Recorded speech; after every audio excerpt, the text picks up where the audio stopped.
which was last signed and ratified in 1986. All right, it's re-signed every 50 years. That it's the treaty that is the actual law of the land. Now, that being the case, how do we make that treaty work for us? We always say they're not honoring the treaty. This is the oldest treaty in the world. Did y'all know that? And it's the only unbroken and longest standing treaty in the world. Did y'all know that? Now, that treaty protects us. You need to go get a copy of it, the Treaty of Peace and Friendship of 1787, all right, signed by the Emperor of Morocco. Actually, he signed it in the month of Ramadan in the year 1201. All right, which translates into the Gregorian calendar year of 1787 because they added 586 years to our calendar. All right, so in terms of using the law of the land, and when you express these things to them, you don't even have to go into a lot of detail about it, because those who rule and those in government and those who sit on those judicial benches know what this doctrine is, and they adhere to it. But the problem is there's not enough of us standing up defending it. Okay? How to correct the issue? The people must be in their proper person. The people must act in their sovereign capacity. As the brother said earlier, how do you behave as a sovereign? How do you behave as a sovereign? You behave as a sovereign by not getting so upset and ranting and raving and causing a scene. There's no need to do any of that. As I said in the courtroom, as in with law enforcement and any of that, there's a language of silence. Just like the mummers who march down Broad Street every New Year's and they're playing it up and playing it up. What does mummery mean? Silent mockery. Who are they mocking? Us.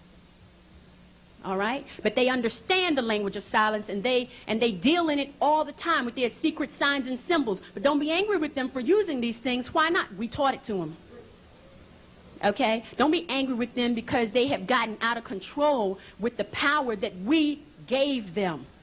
We created these people. We can't now turn around and say, now we don't want you, now, you know, go off someplace else and this and that. And if you know the history, you know that the Moors, what the Moors did to these people when they were first created. The Moors considered them subhuman. They couldn't speak Latin, which is our original language. They couldn't go to school. They couldn't own land. They couldn't vote. They were totally disenfranchised. And this is why the Moors commissioned Benjamin Bay, who you know as Benjamin Banneker, who is also Benjamin Franklin, by the way, okay, to teach these people the science of government. He did that for a select few. Unfortunately, it couldn't go and spread as widely as it should have been. Now we have a situation on our hands where we as Moors refuse to be who we are. In the civil rights movement, there were those who led it who were paid to get us off our square, and we agreed to be there. We agreed to be called black, and we're proud of it, remember? Now, who could tell us any different? Now, the Europeans have a dilemma because they've lied to us so much and we have forgotten so much that if they stand up to tell us the truth, would we believe them? The majority of the people who call themselves African American, right now, if you tell them they're not from Africa, they'll give you hell. Am I right? Yes, we are. Now, can you imagine you're getting that feedback from them. Can you imagine what they would say to a European who now try to tell them they're not from Africa? You understand? Now you've got Bill Gates, who's given $1 billion to the United Negro College Fund, you know, to keep more Negroes out of their sovereign capacity, and they jump right into the boat, right? Play it up to the hilt. Oh, what a great thing he's done. You know, they love him to death. Now, if the Moors try to stand up and say who the man really is, you got all these black people who are going to criticize you. Leave the man alone, they'll say. All right? But we know the truth. So we correct the issue only by standing on our square, whether we're Moors or whether we're not. All right? Now, let's talk about what law really is. Law is based upon the science of astrology, astrologic. Don't let anybody ever tell you that astrology is for entertainment purposes. It is the science that rules. It is the science that governs. As I said to you, what Allah is? Allah.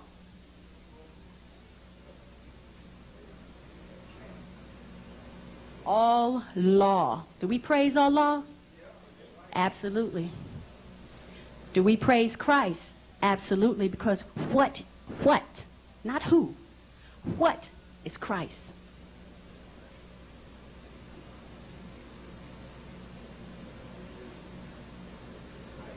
Christ is the great I am. And if you know what Islam means, let me tell you this.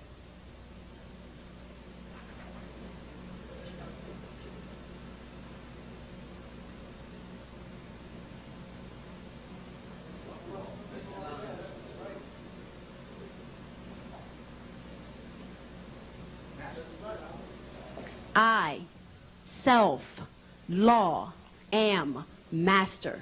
I am the master of my own fate. I am Allah. All right? When you walk into the courtroom and you know these things, trust me, you get a different result. When they ask you your name, you never say, my name is. That's a label. What do you say? I am. I am. You never swear on the Bible. You affirm. You affirm on the Bible. And as Sister Thana here said to me, oh, they try to trick you. They'll say, do you swear or affirm? No. You just say, I affirm. Because what? I am. And who you are. And that's your status. And nobody can compete with that. Nobody can take that from you. And no matter what paperwork you submit to a court, what is the most important thing is when you walk into a courtroom and you speak the law. And when you speak the law in a courtroom, guess what? You speak it into existence. Because a thought is an activity. It's real. It may not be something you can touch. But as soon as that thought transpires into a word, it becomes a spell. That's why they call it spelling. You get it? Now, law is based upon the zodiac. Now, when you walk into a courtroom, there's all kinds of things going on. There's sacred geometry going on in the courtroom. In fact, the courtroom is set up according to sacred geometry. All right? And here's what happens when you're in there.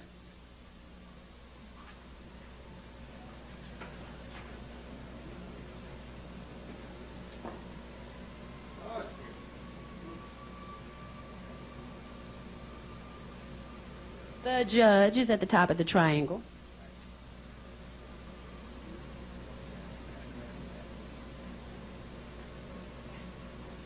Got it? When you walk in there, and as I had shared in another class, to deal with marriage, it's the same thing. And I'm going to talk about that also in a minute. You walk in there, and when you appear, never tell the court that you are appearing. Look in the law dictionary and find out the definition of appear. Never do that. You go into the courtroom and you make a what? A special appearance.